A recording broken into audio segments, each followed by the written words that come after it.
ইয়াসির দোসারি বলেন, রমজান মাসে আমি খুতবা দেওয়ার জন্য দাঁড়াইছি। আল্লাহুম্মা লাকাল হামদু কুল্লুহ ওয়া লাকাশ শুকরু কুল্লুহ, লাকাল হামদু বিল ঈমান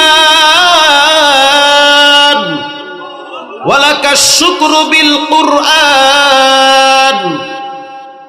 তার মানে রব্বুল আলামিন তোমার দরবারে শুকরিয়া যে তুমি আমারে ঈমানদার বানাইছো, তোমার দরবারে শুকরিয়া তুমি আমারে কোরআনের মতো দৌলত দান করেছো, তোমার দরবারে কোটি কোটি শুকরিয়া যে আমি যখন নামাজে দাঁড়াই লক্ষ লক্ষ মানুষ আমার পিছনে দাঁড়ায় তারা কোরআন শ্রবণ করে, এটা তোমার দরবারে শুকরিয়া।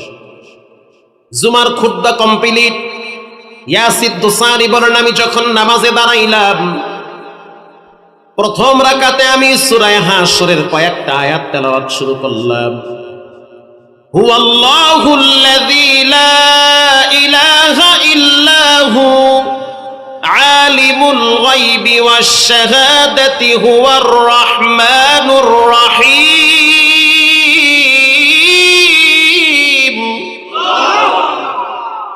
হুয়াল্লাহুল্লাযী লা ইলাহা ইল্লা হু আল মালিকুল কুদ্দুসুস সালামুল মুমিন আল মুহাইমিনুল আজিজুল জব্বারুল মুতাকাব্বির সুবহানাল্লাহি আম্মা ইউশরিকুন।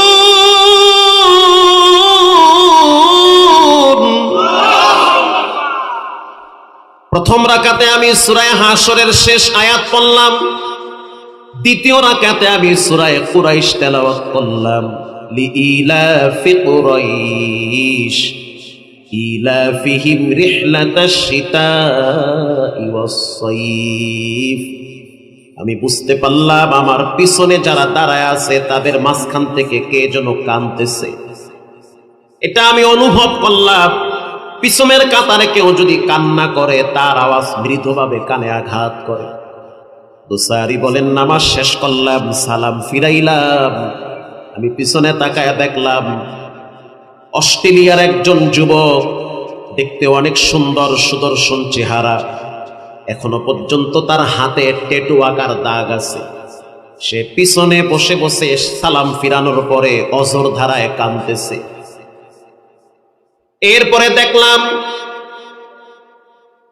যেহেতু ওখানে পুলিশ দাঁড়ায় থাকে সিকিউরিটি দেওয়ার জন্য, নিরাপত্তা দেওয়ার জন্য, ওই যুবককে দেখলাম কয়েক কাতার ডেঙ্গায় আমার দিকে আসার জন্য ব্যস্ত হয়ে গেছে।